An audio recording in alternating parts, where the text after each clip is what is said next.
안녕하십니까. 김군의 마음TV 김원장입니다. 질투하는 하나님, 성경의 출애굽기 20장 5절의 말씀입니다. 우상에게 절하지 말라.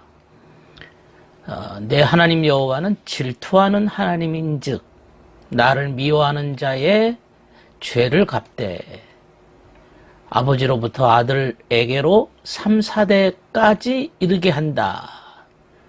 이런 구절이 있습니다. 좀 무섭지 않습니까? 아버지로부터 아들까지 3, 4대. 하나님은 질투하시는 하나님이다.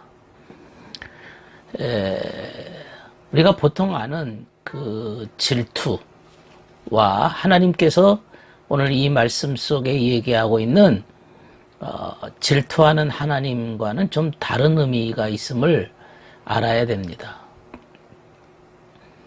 질투라고 하는 의미는 사랑의 뜨거운 열기입니다. 사랑을 지키기 위해서 뜨거운 열정이 올라오는 거죠. 그래서 질투라고 하는 이 사랑의 불꽃이 올라오면 굉장히 강력하게 힘이 드러납니다. 사랑의 뜨거운 열기, 이게 질투입니다. 그러니까 질투하는 하나님이라고 말씀하셨을 때의 이 질투의 하나님은 사랑의 뜨거운 열정적인 분이라, 이런 의미가 담겨져 있습니다. 그러니까 하나님이 인간을 사랑하시되 그 사랑의 뜨거운 열정을 가지고 사랑하신다. 그런 말씀입니다. 예를 들면 그 하나님이 분노하시는 하나님이다, 이렇게 묘사된 구절도 있는데요. 하나님이 성내시고 분노하시고 벌을 주시는 분이라 이렇게 하고 있는데, 그분에게는 사실 성냄, 분노, 복수가 없습니다. 만약에 있다면 인간들이 살아남겠습니까? 그분은 선 그 자체이십니다. 하나님은 자비로우신 분입니다. 자비로우신 분, 선하신 분이 복수할 수가 없죠. 그건 서로 맞질 않는 겁니다. 죄에 빠진 인간들을 볼 때, 인간들이 볼 때 하나님이 그 갖고 계신 그 뜨거운 열정, 그 뜨거운 불꽃이, 사랑의 불꽃이 마치 분노하신 것처럼 보이기 때문에 그렇게 기록된 것입니다. 인간 편에서, 성경은 인간 편에서 하나님을 보는 그러한 내용들이 많습니다. 인간들이 그 의미를 정확하게 알아야 되기 때문에 하나님의 입장에서 보기에는 어렵습니다. 하나님이 겉보기에는 마치 분노하신 듯, 하나님이 마치 그 성내신 듯 그렇게 보일 뿐입니다. 마치 설교할 때 설교자가 막 소리를 지르면서 열정적으로 설교를 하는 것이, 만약 자기가 죄 가운데 빠져 있는 사람들이 듣기에는 마치 분노하는 것처럼 이렇게 듣게 되는 것이죠. 그러나 그 속에는 사랑이 담겨져 있습니다. 열정이 담겨져 있습니다. 악인들이 들으면, 죄인들이 들으면 매우 날카롭게 들리고 마치 지옥의 불꽃을 연상시키지만은, 그러나 그 속에는 사랑이 들어있고 뜨거운 열정의 불꽃이 들어있는 것이죠. 그래서 그렇게 표현한 것입니다. 이렇게 그 열정, 사랑의 열정 속에는 애정이 담겨져 있고 무정이 담겨져 있습니다. 하나님의 선하신 분의 마음 속에는. 그러나 악한 자의 열정은 또 다릅니다. 악한 자의 열정이라고 하는 것은 증오와 복수가 담겨져 있습니다. 악한 자가 분노하는 것과 선한 자의 분노가 다른 것이죠. 이 불꽃이 다른 겁니다. 하나님은 선하신 분이요, 자비로우신 분이며 회전하는 그림자도 없을 정도로 어두움이 없는 분에게 열정이라고 하는 것은 뜨거운 사랑과 따뜻함이 담겨져 있지만, 본질적으로 악한 자들은, 어두운 자들은 그 속에 증오와 이기심과 복수심이 불타오르는 것이죠. 선한 자의 열정과 악한 자의 열정이 이렇게 다른 것입니다. 예를 들면 선한 자들은 그 뜨거운 열정이 이 천국의 불꽃과 같습니다.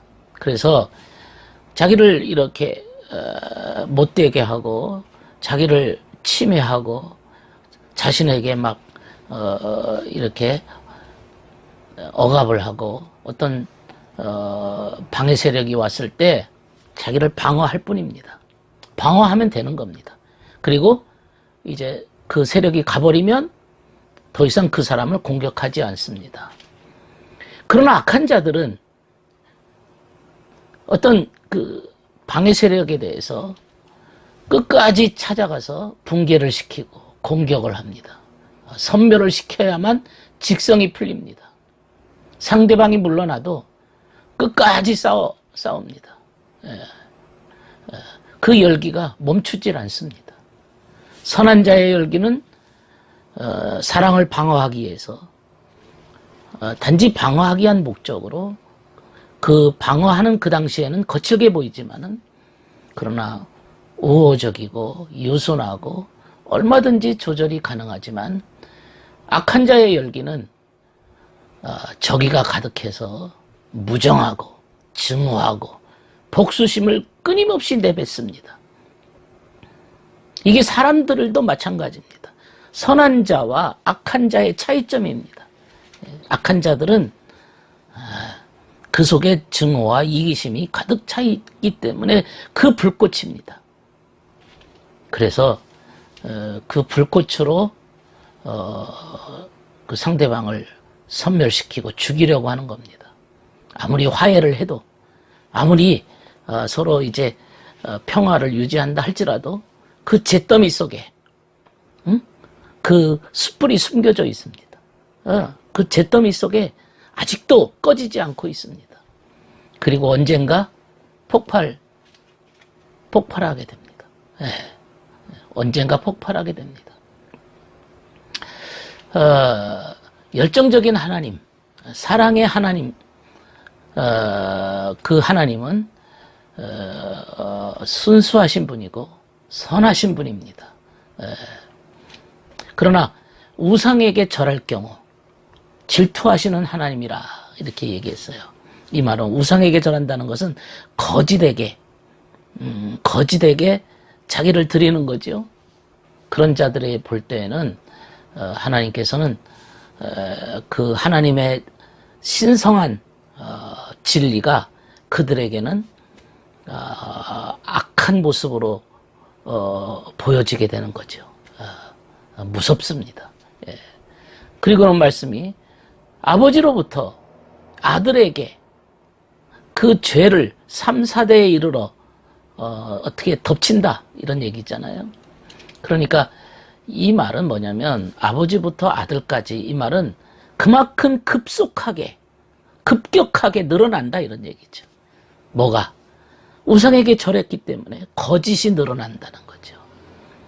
3, 4대까지 이 말은 연속적으로 기다랗게 길게 그 악과 거짓이 우상 앞에 절하는 자들은 그게 오래 간다는 거죠. 길게 악과 거짓과 연합했기 때문에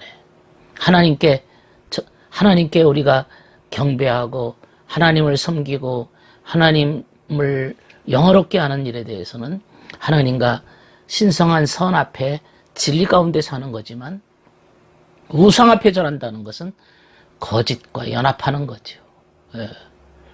그래서 다른 신에게 절하지 말라. 여호와는 질투라고 이름하는 질투의 하나님이라. 그게 출애굽기 34장 14절에도 그랬습니다. 질투라고 이름을 갖고 있다. 다른 신에게 절하면, 우상에게 절하면, 그 우상이 뭡니까? 그게 자기 욕심에 의해서 만들어진 하나의 욕심입니다. 그게. 그러면 진리는 사라집니다. 선한 면도 사라집니다. 왜? 우상에게 절한다고 하는 것도 또 하나의 열정이거든요. 그렇기 때문에 하나님께서 질투하는 하나님이라 이렇게 나도 뜨거운 선한 열정이 있다는 것을 말씀하고 있는 거죠. 요한계시록에 보면 네가 열심을 내라, 회개하라 그랬거든요. 열심을 내라, 회개하라. 열정적으로 회개하라, 이런 말입니다. 열정적으로 회개하라. 우리가 주님의 책망과 주님의 징계 다 받으면 주님이 사랑하시는 증거라고 말하지 않습니까? 시련은 믿는 자들에게는 주님의 사랑의 증거입니다. 믿는 자들의 시련이라고 하는 것은 그 시련을 통해서 점점 하나님께 더 가까이 나아가게 되고 하나님의 진리로 새로워지게 되는 겁니다. 그게 믿는 자들의 희망입니다. 주님의 사랑이 내 안에 계시다고 하는 주님의 현존에 대한 희망의 표시입니다. 그래서 주님께서 시련을 허용하시는 거죠.